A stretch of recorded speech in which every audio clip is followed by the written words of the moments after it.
Welcome to our conversation about the most recent developments concerning the Steelers. Today, I will share my insights on the current news and speculations as we start this Monday. Initially, let's examine the latest updates regarding the situation of a key quarterback. Numerous sources have shared information about this ongoing story, and I'll convey my thoughts on what this might signify for the team's future and the likely timeline for this player's engagement with the organization. Additionally, there's a report indicating that a team from Kansas City could be contemplating a trade involving a prominent wide receiver. I will provide my opinions on this scenario and discuss whether the Steelers should consider acquiring this player. There's also a significant update as the Steelers have made another signing following the rookie minicamp held over the weekend. Stay tuned to learn more about this new addition. Before delving into the details, I'm eager to hear your opinions. Please express in the comments whether you anticipate this quarterback making a decision prior to the organized team activities. Scheduled to commence on the 27th of May. A simple yes or no will help kickstart our discussion. Now, let's explore the latest updates. I understand there might be some weariness regarding this topic, but there have been fresh updates over the weekend and earlier today. A well-known insider mentioned during a morning segment that the team is still awaiting a definitive answer from this quarterback. Insights indicate that the team is hopeful about their chances and feels confident in their situation, although they have yet to receive a clear response concerning the player's decision. The reasons behind this uncertainty remain ambiguous. It was also noted that there was a previous mention on another program discussing the team's optimistic view about the possibility of this player joining them. I truly believe he will become part of the organization. Ultimately, the decision rests with him. It's difficult to determine the specific reasons for this ongoing situation. Moving forward, a reference was made on the Pat McAfee show last week, where the team expressed confidence in their belief that this quarterback will join them, with predictions suggesting that he will eventually finalize the agreement. Recently, someone from a major sports network reported that the team is still in touch with this player and remains hopeful about his signing, though there have been no significant updates provided thus far.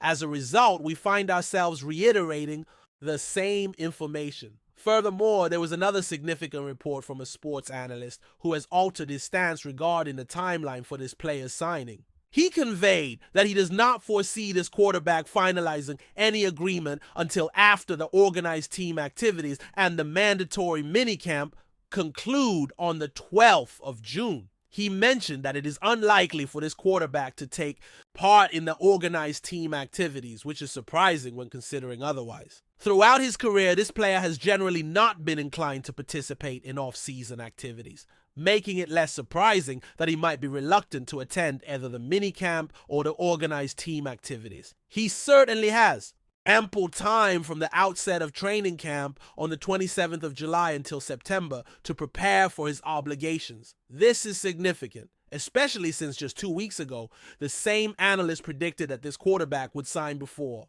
the organized team activities. The change in his position raises some questions. Firstly, is this a serious adjustment? It is intriguing to note his different claim from a fortnight ago. However, from another perspective, I can understand the rationale behind this shift. Historically, this quarterback has not typically taken part in off-season workouts. There have been plenty of occasions where he has skipped mandatory minicamps and the entire off-season program leading up to training camp. Yet he arrives at training camp and performs at an exceptionally high standard. Therefore, I can comprehend the analyst's view that he does not believe this quarterback must attend organized team activities to thrive with the team in the upcoming season. Nevertheless, there is some conflicting information surrounding this topic. There are moments when he has shown MVP-level performance. Therefore, I understand the rationale behind the view that he may not need to participate in team activities to perform well with the Pittsburgh team in 2025. However, there is a conflicting report from an analyst who believes he will engage in the activities and finalize the contract before the 27th of May, signaling that this will happen sooner rather than later. The analyst emphasized that firstly, he is already engaged with the Steelers. Secondly, he has all the resources to study tactical material and stay up to date, hinting that he already possesses the coach's playbook. Lastly, there is a conscious decision that his absence from the team is less problematic than being under contract and not participating in the early stages of the offseason program. He argues that he has always been opposed to these stages, considering that participation in the third phase is acceptable, while in the earlier phases he can train independently. Therefore, rather than being under contract and not showing up, it seems less complicated for him to not be present with the team. This may surprise some, given the analyst's known stance, but it is a valid observation in relation to an athlete who seeks to avoid becoming a burden to the team if he has little interest in participating in the initial stages of the off-season program. The question arises as to whether we should really criticize the player for not attending these stages. Honestly, that's not the case. The activity is limited in terms of actual football, focusing more on strength and conditioning, walks, and meetings, activities he might feel he can do at home, reviewing the playbook, and training with a teammate in Los Angeles, and possibly joining the team during the third phase when activities begin on the 27th of May, or even during training camp. Thus, the question remains as to when he plans to sign. Should he consider signing before the activities start or just before training camp begins? Activities are happening in Los Angeles, and therefore there's the possibility that he will integrate into the team during the third phase when organized activities begin on the 27th of May, or even at field training. Thus, the question on everyone's mind is, when does he plan to sign? Does he intend to formalize the contract before organized activities? Is he considering signing before field training? What is the timeline he has in mind for the signing? And honestly, no one has the answer to this. It is feasible that this could happen both before or after activities. It would be ideal if the signing happened before so that he could take full advantage of every training opportunity against the defense, building synergy with the rest of the offense. During organized activities, no equipment is used, but plays are run in scrimmage-like situations, with periods dedicated to offense and defense. And in many people's view, building this connection is essential for someone joining a new team. It's possible that he opts to appear only for field training or practice he has used in the past, skipping the entire off-season program and showing up later for field training. By the way, he has already won MVP awards in the league using this approach. Therefore, it is believed that this option might make sense for him. The current perception is that the team, based on their interactions, calls, video chats, and his visit, feels that he wants to play. It doesn't seem like he has directly stated he will sign, but from the interactions, there's a strong indication that the signing should happen at some point, and it's believed that he will eventually join. If he weren't interested in the team or didn't want to play in 2025, he would have communicated that by now. He shows great respect for the coach, avoiding leaving him in an uncertain situation if he wasn't at least considering signing with the team. This is at least the conclusion that can be drawn. If Aaron Rodgers truly had an interest in playing in 2025, he likely would have already informed the Steelers about it. He holds great regard for Mike Tomlin and wouldn't leave the coach in uncertainty if he weren't, at the very least, considering joining the Pittsburgh Steelers defensive line. This is still undoubtedly under his consideration, which justifies the fact that he hasn't simply told the Steelers to find another player, stating he wouldn't play for them this season. I can't imagine he would leave the team in suspense for such a long time if his intention was truly to abandon them. Recently, new information has emerged suggesting a trade of wide receiver Hollywood Brown to the Kansas City Chiefs this season. This may seem curious to some, especially considering that Kansas City renewed Hollywood Brown's contract. After all, why would they be considering trading him now? Let's delve into this question more thoroughly. Brown, a 27-year-old athlete, was a first-round pick by the Baltimore Ravens before playing for the Ravens, Cardinals, and Chiefs. He stands at 1.75 meters tall, weighs 82 kilograms, and is recognized for his speed and ability to be a deep threat, despite the struggles with drops and injuries he has faced throughout his career. Looking at his performance on the field, it's clear that he is an explosive route runner with excellent speed, able to easily separate from defenders, acting as a true Z receiver. Now, the question arises, why would Kansas City be thinking about trading him? An article suggested that after a tumultuous offseason involving Xavier Worthy, the Chiefs quickly moved to secure Brown with a new contract, anticipating they might faced the absence of the second-year receiver for the entire season. However, news about Worthy looks promising. Even though Rashid Rice and Worthy are the primary ones responsible for slot snaps, the rise of Jalen Royals could pose a challenge for Brown at a critical moment. In short, the Chiefs brought Brown back due to the uncertainties around Xavier.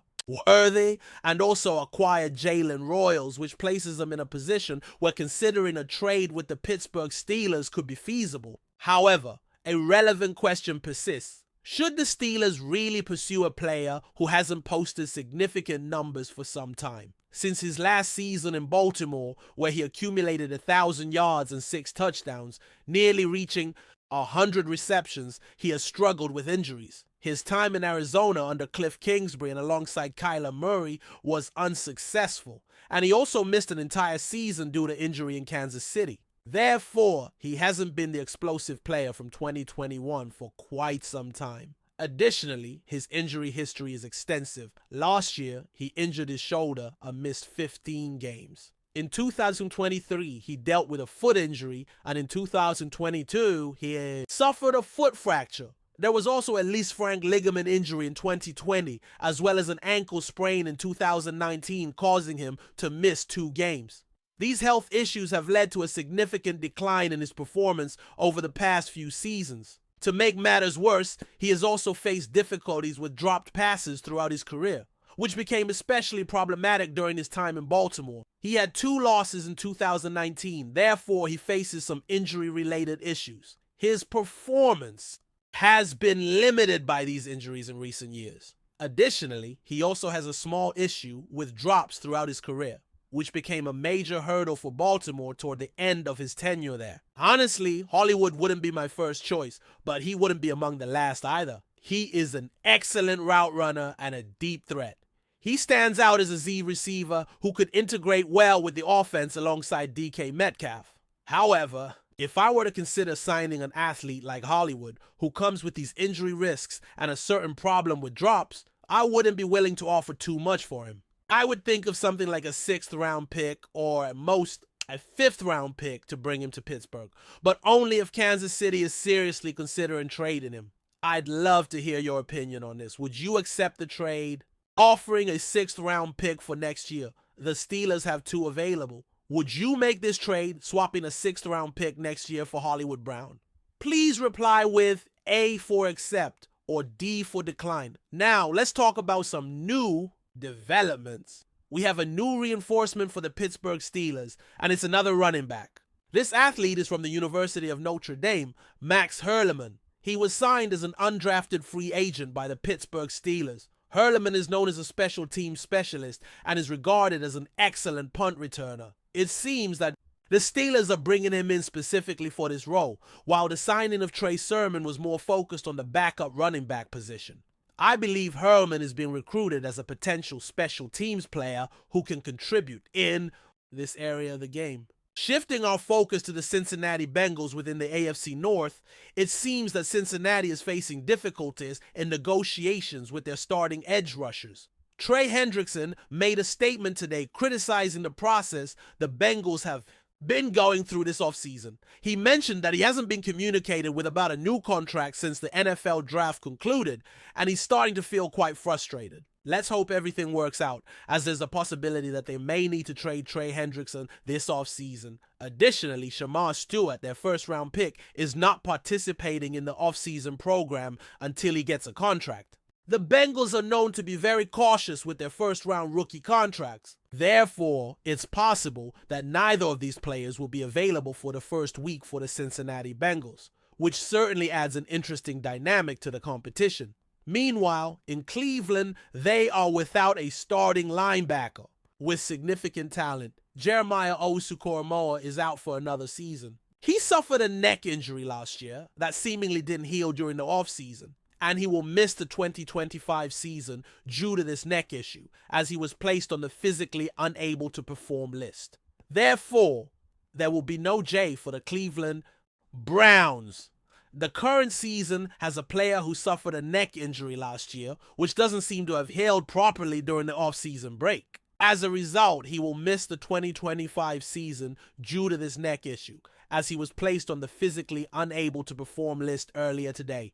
Therefore, he won't be playing for the Cleveland Browns. That wraps up today's segment. It's valuable that everyone stayed until the end of the discussion. Support in the comments section is encouraged. We appreciate everyone who stayed involved, as it really helps with the visibility of the content. Sharing support is appreciated. And for those who haven't subscribed yet, consider doing so to stay connected for daily, informative, and detailed content. But before we dive in, don't forget to subscribe to Steelers Nation Central and hit the like button on this video. Your support helps us keep bringing you the latest updates on the Pittsburgh Steelers. And don't forget to share your thoughts on the news in the comments below.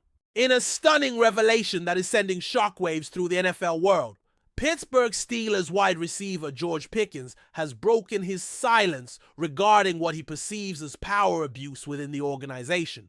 Known for his electrifying performances on the field and his often enigmatic personality, Pickens' statements have quickly become the topic of conversation in football circles, sparking debates on what could be going on behind closed doors in the Steelers locker room. Pickens, who has had a standout career since joining the Steelers, has always been a player under scrutiny, both for his talent and his fiery demeanor. But it was his recent comments that have truly shaken the foundation of Pittsburgh's football community. In an exclusive interview, the young star opened up about what he sees as a troubling culture within the franchise. According to Pickens, there is an ongoing issue of power abuse, particularly from certain individuals in leadership positions. It's a problem.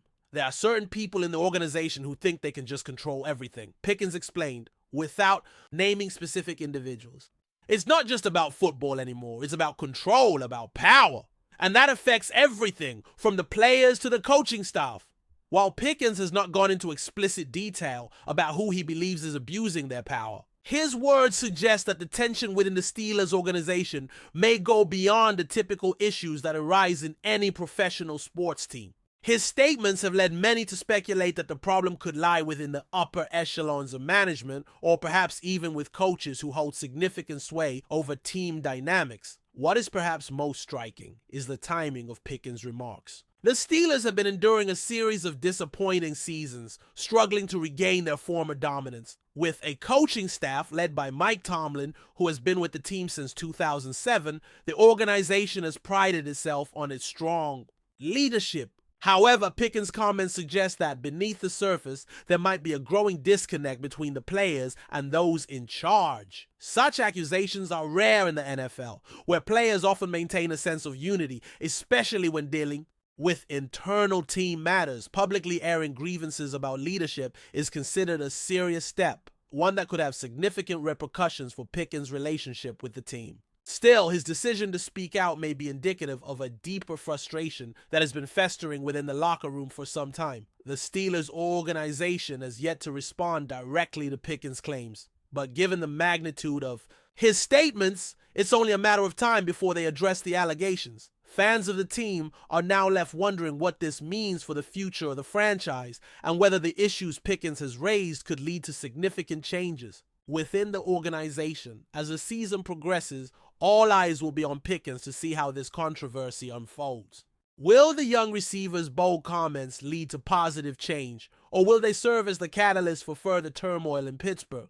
Only time will tell. But one thing is clear: Pickens' courage to speak out has ignited a firestorm of discussion about the inner workings of the Steelers, and the outcome could have lasting implications for the team's future. That's it for this update. If you enjoyed the video and want to keep receiving exclusive news about the Pittsburgh Steelers, make sure to subscribe to Steelers Nation Central and give this video a like. We always look forward to hearing your comments and opinions. See you in the next video.